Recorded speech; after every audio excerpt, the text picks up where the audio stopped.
আজকে আবার মুখরোচক একটা রেসিপি নিয়ে হাজির হলাম, সেটা হচ্ছে পাপড়ি চাট।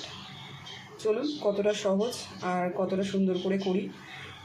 আপনারা এটা নিরামিষের দিনেও করতে পারেন যদি পেঁয়াজ না অ্যাড করেন। আমি আজকে একটা পেঁয়াজ দিয়েছি, পেঁয়াজ না দিলে ভালো লাগে না, তো পেঁয়াজ ছাড়াও এটা খাওয়া যায়। চলুন কতটা সুন্দর করে করি, পুরো ভিডিওটার সাথে থাকুন আমার। চলুন, পাপড়ি বানানোর জন্য আমি এই বাটির 1 বাটি ময়দা নিয়ে নেব, বেশি নেব না। এই বাটির 3 ভাগের 1 ভাগ সুজি নিয়ে নিলাম। এই চামচের 1 চামচ কালো জিরে, পরিমাণ মতো নুন, একদম অল্প পরিমাণ, কিছুটা পরিমাণ সাদা তেল, যাতে ময়ামটা ভালো হয়। আর আমি ময়দাটাকে ভালো করে হাতের সাহায্যে ময়াম দিয়ে নেব। রেডি, দেখতেই পাচ্ছেন। খুব বেশি নরমও করিনি, খুব বেশি শক্তও না। আমি এটাকে কিছুক্ষণের জন্য রেস্টে রেখে দেবো।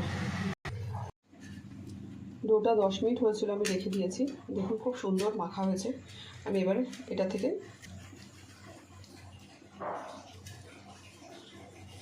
সাইজের 3টে লেচি হবে।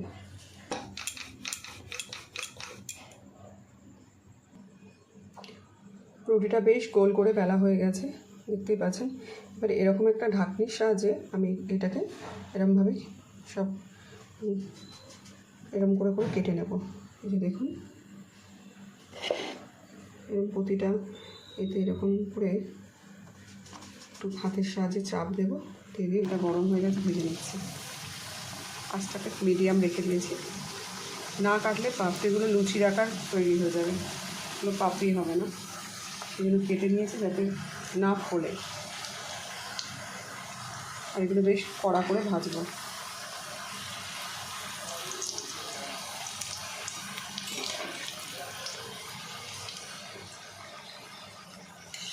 হালকা একটু লাল হয়েছে, আমি এগুলো বেশ একটু লাল লাল করব। একটু বেশ ব্রাউন করলে জিনিসটা কড়াও হবে আর অনেক দিন থাকবে।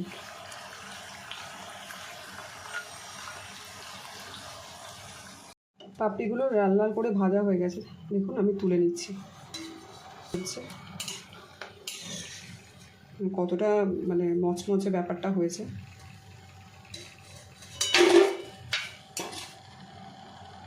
আমি আরও একটা ব্যাচে পাপড়ি ভেজে নিচ্ছি, সেগুলো দিয়েও দিয়েছি।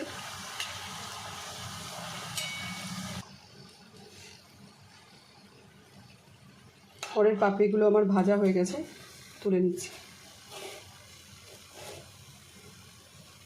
একটা চাট বানিয়ে তারপরে সেটার সাথে সার্ভ করব, করে দেখাবো। চলুন, তাই সেটার জন্য আমি কিছুটা সময় নিচ্ছি, নিয়ে তারপরে দেখাচ্ছি। পাপড়ির মধ্যে যে চাটটা দেব, সেই চাটগুলো কী কী দেখুন। এখানে আলু সেদ্ধ করা, টমেটো কুচি, শসা কুচি, ধনেপাতা কুচি, কাঁচা লঙ্কা, পেঁয়াজ। আর এখানে নিয়েছি ভাজা মশলা, জিরে ধনে আমি শুকনো খোলায় গুঁড়ো করে সেটা ভালো করে রোস্ট করে গুঁড়ো করে নিয়েছি। এখানে আছে মিষ্টি চাটনি, এই যে তেঁতুলের, এটা বাড়িতেই বানানো। আর আছে কিছু বাদাম আর ঝুড়ি ভাজা। চলুন এবার পাপড়িগুলো আমি রেডি করে নিই। এটাকে একসাথে মিক্সিং করে এই প্লেটের মধ্যেই আমি পুরো চাটটাকে মাখিয়ে নেব। তার জন্য পর্যাপ্ত পরিমাণে বিট নুন দিলাম, একটু সাদা নুনও দিয়ে দিলাম, ভাজা মশলা দিয়ে দিলাম। এটা হাত দিয়ে ভালো করে মিক্সিং করে নেব।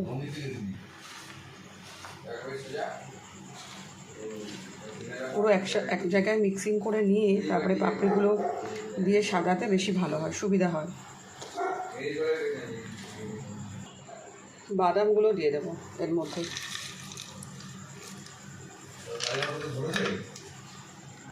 মিষ্টি চাটনিটা এর মধ্যে দিয়ে দেবো।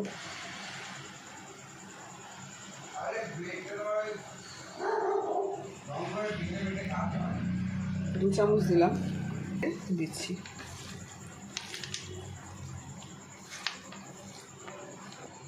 দেখুন একটা প্লেটে আমি পাপড়িগুলো সাজিয়ে নিয়েছি এইভাবে। এবার আমি এর উপরে একে একে সব চাটটা দিয়ে দেবো। পাপড়ির যে চাটটা, সেটা এরকম অল্প অল্প করে দিয়ে দেবো।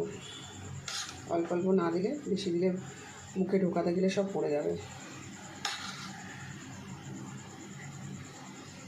চলুন আমি সাজিয়ে নিয়ে পুরো পাপড়ি চাট একটু টক মিষ্টি একটু ঝাল সবই দেওয়া। এর উপর থেকে একটু ধনেপাতা আর একটু ঝুরি ভাজা দিলেই আমার পুরো রেডি। একটু একটু করে ঝুরি ভাজা প্রতিটায় অল্প অল্প করে, এতটা সুন্দর লাগে। এটা একটা বিকেলে মানে মুখরোচক বলতে পারেন। বাড়িতে শরীর খারাপ জ্বর টর হলে ভীষণ ভালো লাগবে।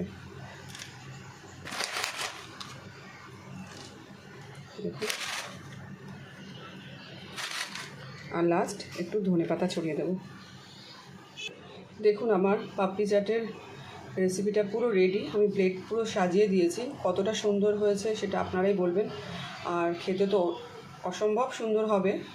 বাড়িতে যদি ভিডিওটা ভালো লাগে, বাড়িতে অতি অবশ্যই এরকম একটা বিকালের স্ন্যাক্স হিসাবে বানাতেই পারেন। বাচ্চারা ভীষণ খুশি হবে, বাচ্চা থেকে বড় সবাই খুশি হবে। আর যদি ভালো লাগে ভিডিওটা, পুরো ভিডিওটা, তাহলে লাইক কমেন্ট করতে কেউ ভুলবেন না আমার পেজ থেকে। আর ইউটিউবে আমার একটা চ্যানেল আছে বুলাস কিচেন বলে, সেটাকেও সাবস্ক্রাইব করে দেবেন। নমস্কার বন্ধুরা, খুব ভালো থাকবেন।